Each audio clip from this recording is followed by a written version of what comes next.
النور ألبسنا حسنا وتيجانا، والأنس والشحنا نورا وتبيانا. في أرضنا بزغت شمس بها آلاق، والكون أنشدنا يروي حنايانا. النور ألبسنا حسنا وتيجانا، والأنس والشحنا نورا وتبيانا. في أرضنا بزغت شمس بها آلاق، والكون أنشدنا يروي حنايانا.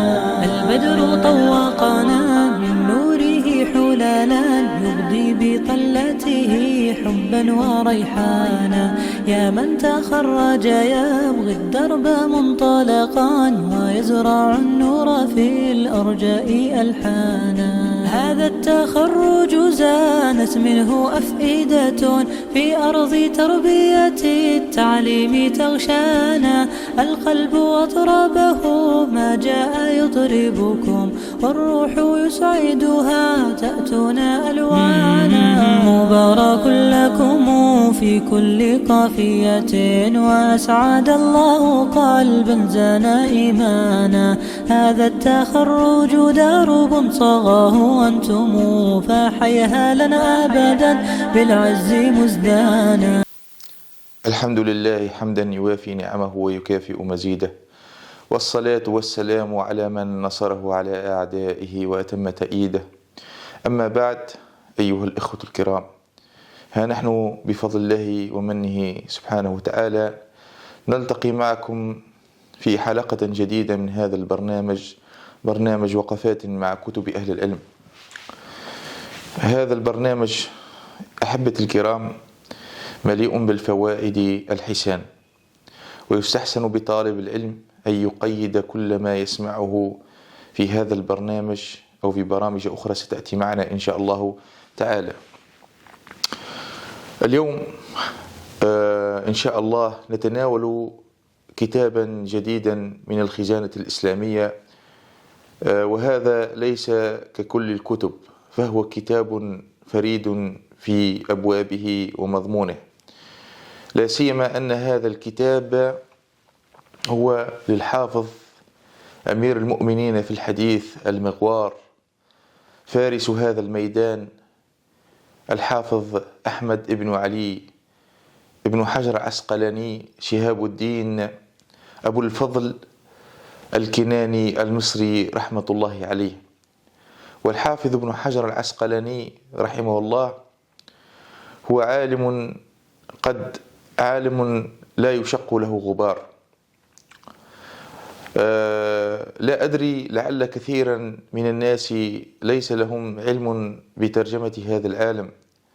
فالحافظ ابن حجر العسقلاني شهاب الدين ترجم لنفسه في الدرر الكامنة في تراجم أعيان 108، وترجم له جمع من أقرانه كتقي الدين الفاسي في كتابه ذيل التقييد، وكذلك ترجم له من أقرانه العالم الفذ المؤرخ ابن فهد المكي في لحظ الألحاظ على ذيل تذكرة الحفاظ.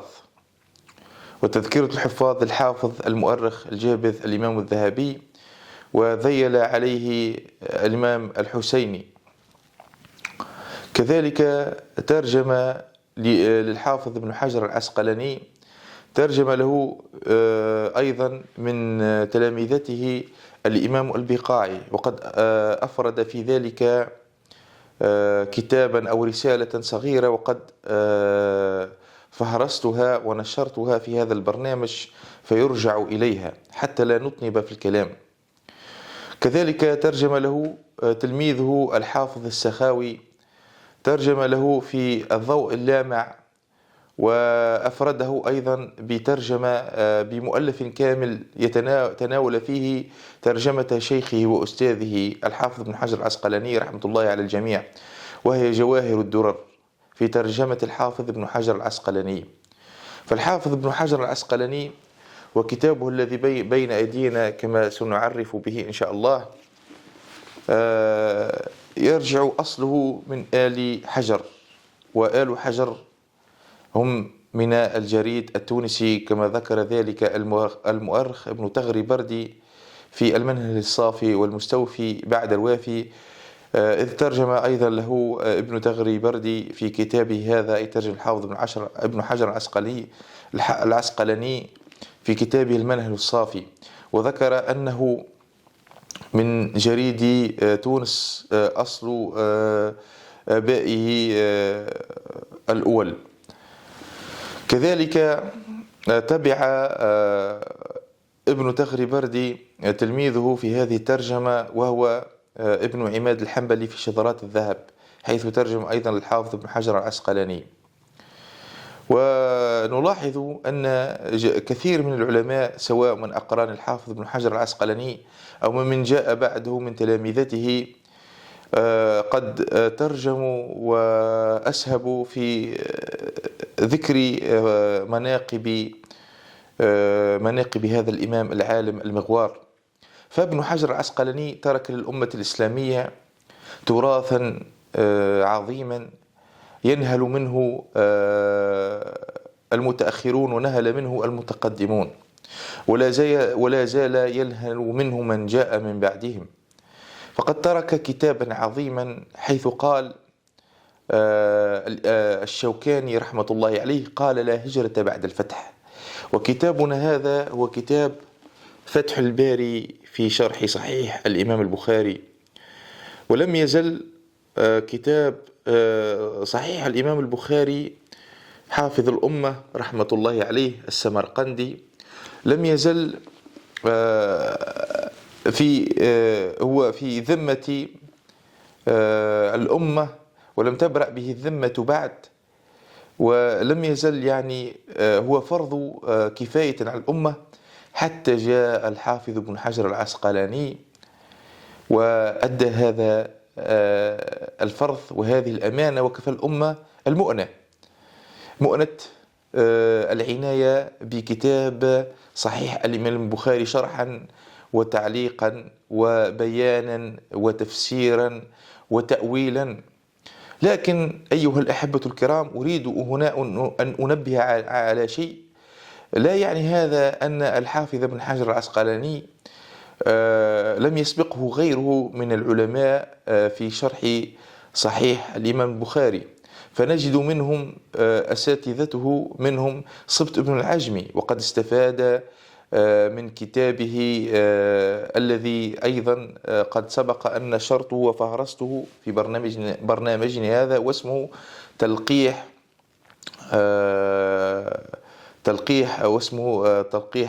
فهم القارئ، في عدة مجلدات. وقد أكرمنا الله سبحانه وتعالى بأن نأتي بهذا الكتاب من المشرق، وأن نشحنه ونأتي به إلى بلدتنا وبلادنا تونس، حتى يستفيد منه ونستفيد منه ويستفيد منه طلاب العلم والباحثون والمحققون إن شاء الله. وقد نشرته دار المنهاج القويم في أسفارة في 20 صفر بالضبط، فهو جيد ولم يسبق إلى نشره، فالحمد لله على هذه النعمة وعلى هذه المنة. كذلك شرح صحيح الإمام البخاري قبل الحافظ، أي قبل الفتح، ابن الملقن، وكتابه تقريبا في 33 مجلد. عسى إن شاء الله أن نتحصل ونقتني هذا الكتاب، ثم نكرمكم إن شاء الله أيها الإخوة الكرام بنشر وبيان وفهرسة هذا الكتاب في برنامجنا هذا، برنامج وقفات مع كتب أهل العلم. كذلك سبق في شرح هذا الكتاب العلماء، منهم ابن المنير أيضا، وهذا الكتاب يعني شرحه كذلك ابن المنير الإسكندراني المالكي، وقد نشرته أيضا، وقد سبق أن نشرته على برنامجنا هذا فيرجع إليه، وهو جيد، وقد استفاد منه الحافظ ابن حجر العسقلاني أيضا. كذلك شرحه البرماوي بعد الحافظ ابن حجر العسقلاني.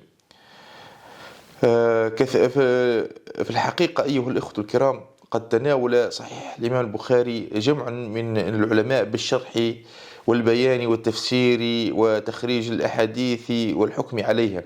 لكن قد كفى المؤنة الحافظ ابن حجر العسقلاني، حيث تقريبا جمع هذه الشروح وزاد عليها وتعقبها بالاستدراك وحسنها وغيرها من الفوائد التي يجدها طالب العلم في كتابنا فتح الباري في شرح صحيح البخاري.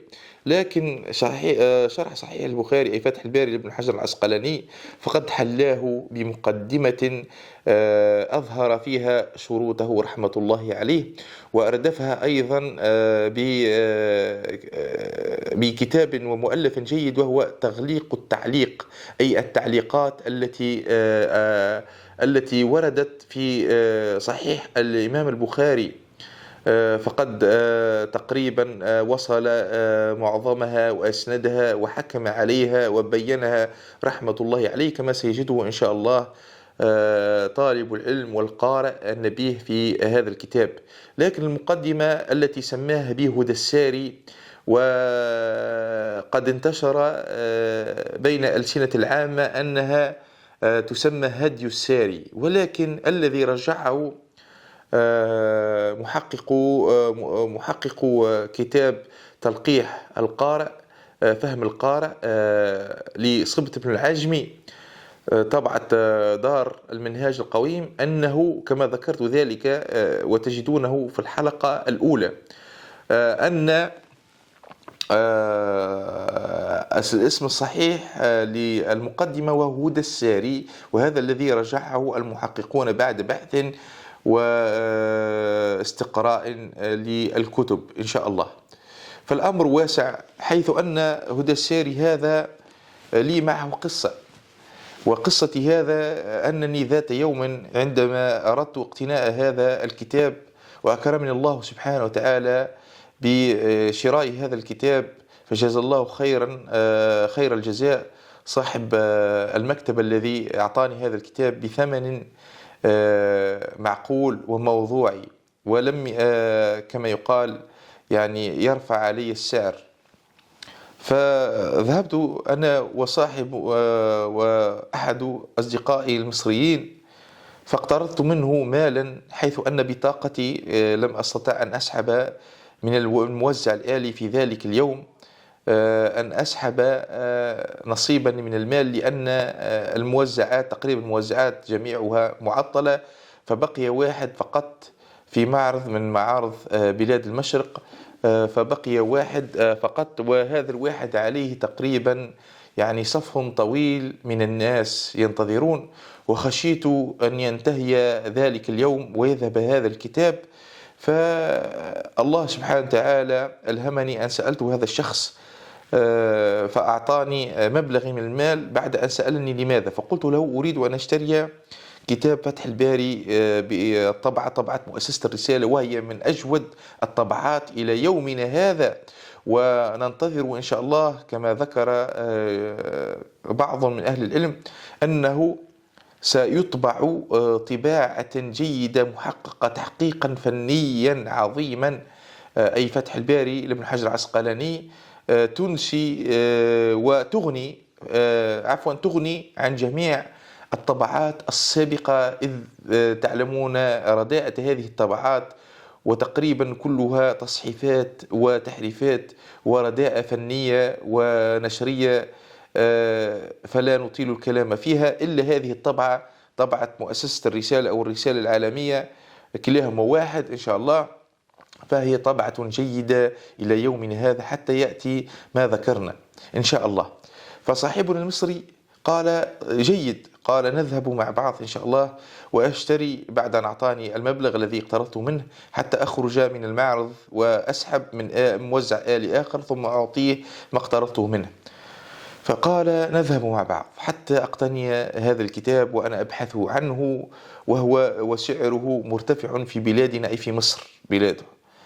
فقلت توكلنا على الله، فذهبنا إلى صاحب المكتبة في المعرض فذكرنا له الأمر، فضحك وقال سبحان الله، قال بقيت عندي نسخة وحيدة وهي لك شيخ زياد. فقلت الحمد لله. فأحسست بصاحبي قد أحزنه هذا، وقلت له يعني لا تيأس وابحث لك إن شاء الله عن نسخة أخرى. فقال كيف وأنا وتعرف يعني ندرة هذه النسخة وسعرها المرتفع، وأن الأسعار ترتفع للظروف المعروفة الخارجية، وليس هذا موطن بسطها. فقلت عسى الله أن يجعل بعد ذلك خيرا إن شاء الله. فاقتنيت الكتاب، ثم ذهبنا ورجعنا بعد أن أكملنا اقتناءه إلى البيت. ففي الطريق ما زال صاحبنا المصري يحاول معي، قال يا شيخ زياد، فأنا في الحقيقة أغبطك على هذا الكتاب. قلت لماذا؟ قال كما ذكرت، فإن سعره مرتفع والكتاب نادر، وفي الحقيقة هذه فرصة لا تعوض. فقلت عسى الله أن يجعل خيرا. قال نعم. قال يا شيخ زياد، فإن لي عندك مسألة. قلت تفضل. قال بالله عليك، إذا أردت أن تبيع هذا الكتاب ولم تجد سبيلا إلى شحنه إلى بلادك تونس، فأنا أول الناس الذين يسارعون إلى شرائه من عندك بأي ثمن ستقترحه. قلت فضحكت يعني أخذا كما يقال، يعني حتى لا أحزنه، ومراعاة يعني لحساسيته ونفسه، يعني نفسيته التي يعني عندما لم يجد نسخة أخرى. فقلت نعم إن شاء الله، لكن قلت له فإني الآن يعني لست أنوي بيعه وأنا لا أبيع ما أشتري من الكتب، فهذه خاصتي وأنا أشتريه بأي ثمن فلا أبيعها إن شاء الله. قال نعم، فإن تغير رأيك أو غيرت رأيك فاذكرني. قلت عسى الله أن يجعل خيرا. فما زال صاحبي هذا يكلمني المرة بعد المرة والمرة تلو الأخرى، وهو كما يقال يعني يراودني حتى أبيعه هذه النسخة النادرة. وكنت أعطيه بعض الكلمات حتى أهدئ من روعه وأخفف عنه ألم ما يجده في صدره. فقال بعض الأيام جاءني وقال يا شيخ زياد، قال أريد أن أقترض أو أستلف منك هذا مقدمة فتح الباري. وكما تعلمون أيها الإخوة الكرام، فالمقدمة هي روح الكتاب. المقدمة هي روح الكتاب وهي هدى الساري. فإذا ذهبت روح الكتاب ذهب الكتاب. فقلت له كيف؟ قال أريد أن يعني أستلف منك أو أقترض منك تقريبا هدى الساري، وهو تقريبا في 4 أو 6 مجلدات، والكتاب يعني في 26 سفر، يعني 26 مجلد. كتاب فتح الباري طبعة رسالة العالمية في 26 مجلد. فقلت عسى الله أن يجعل خيرا. لكن عندما بحثت في الموضوع ظهر لي بعد أيام أن هذا الشخص أنه سينزل نهائيا إلى بلده مصر، وكان ينوي والعياذ بالله أن يأخذ مني هدى الساري، حتى كما يقال يضطرني إلى أن أعطيه الكتاب كاملا وأن أبيعه بعد أن ذهبت روحه، لأن إذا ذهبت يعني ذهب بعض الكتاب ذهب كله، وخاصة روح الكتاب وهي المقدمة التي فيها من الفوائد ما لا يعلمه إلا الله سبحانه وتعالى.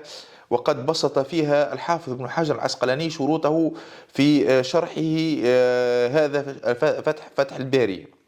فلما علمت قلت الحمد لله أني لم أعطيه هذا الكتاب، أعطيه المقدمة، وإلا والعياذ بالله ذهب الكتاب كله، واضطرني إلى أن أعطيه الكتاب جميعا أو أبيعه إياه، فتكون هذه حيلة.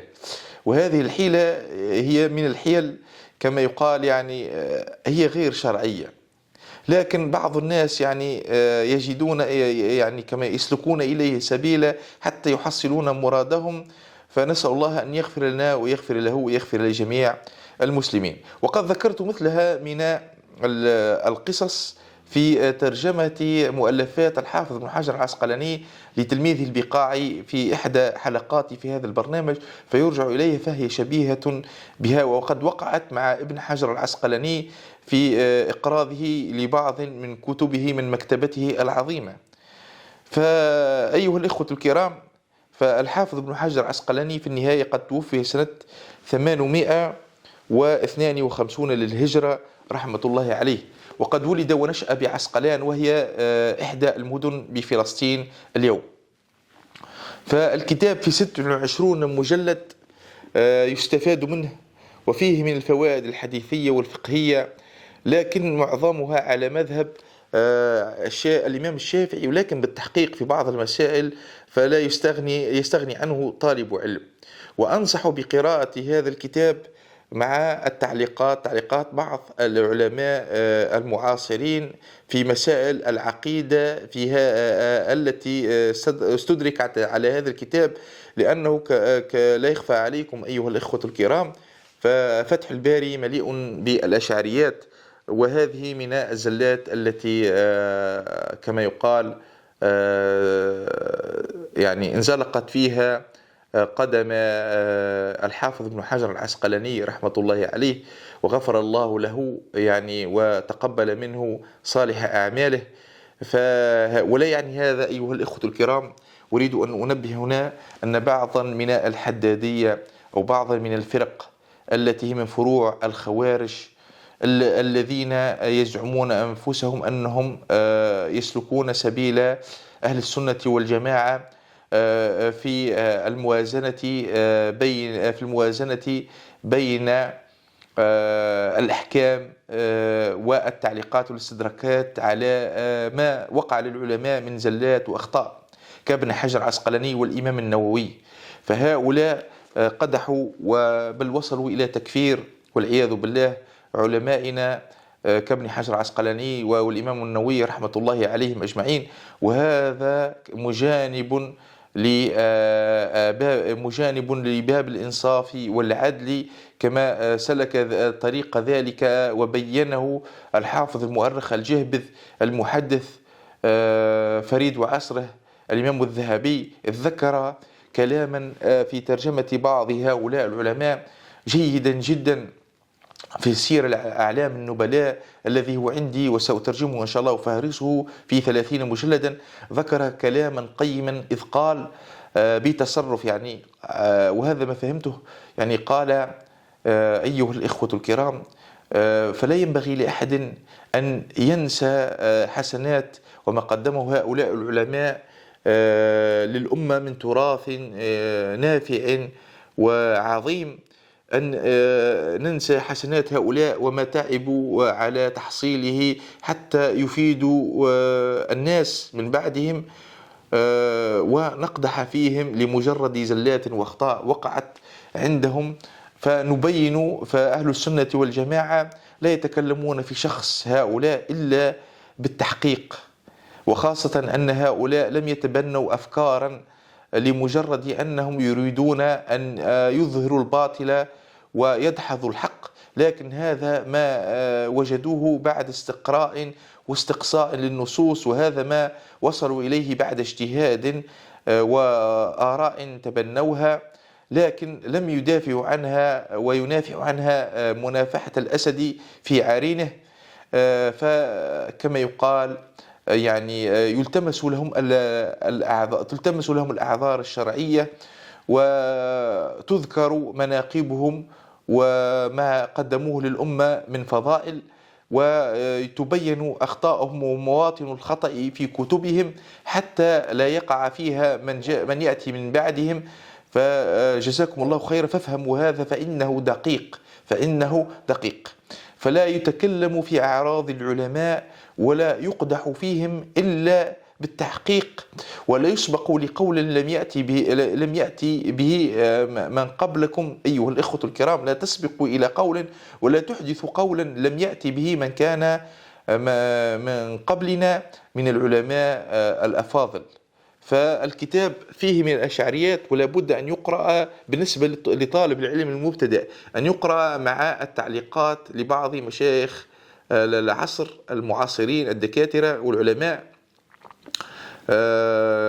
التي تفند هذه الشبهات، لأن المسائل الأشعريات هنا أعني بها أي المسائل في الصفات، تأويل الصفات على طريقة الأشاعرة، منها يعني صفة النزول الله تبارك وتعالى وصفة العلو، ومنها يعني أشياء كثير يعني في الحقيقة قد استقرأتها ووجدته هنا، ولا أريد أن أسهب في الكلام حتى لا يطول البرنامج على الإخوة الكرام.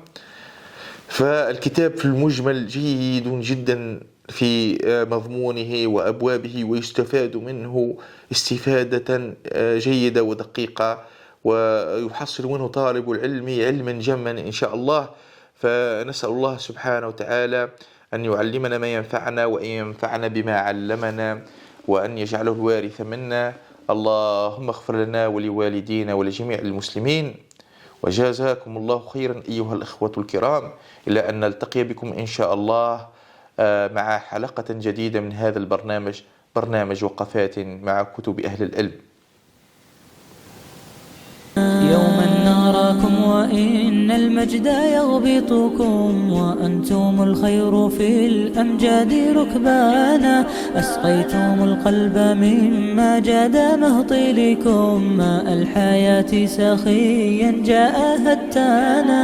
نحو السماء لندعو الله خالقنا، يحيطكم أبدا بالأجر كثبانا، ينيلكم حلالا في الخلد فاخرة، ويسبغ الأجر للأعمال رضوانا. نحو السماء لندعو الله خالقنا، يحيطكم أبدا بالأجر كثبانا، ينيلكم حلالا في الخلد فاخرة، ويسبغ الأجر للأعمال رضوانا. نحو السماء لندعو الله خالقنا، يحيطكم أبدا بالأجر كثبانا، ينيلكم حلالا في الخلد فاخرة، ويسبغ الأجر للأعمال رضوانا.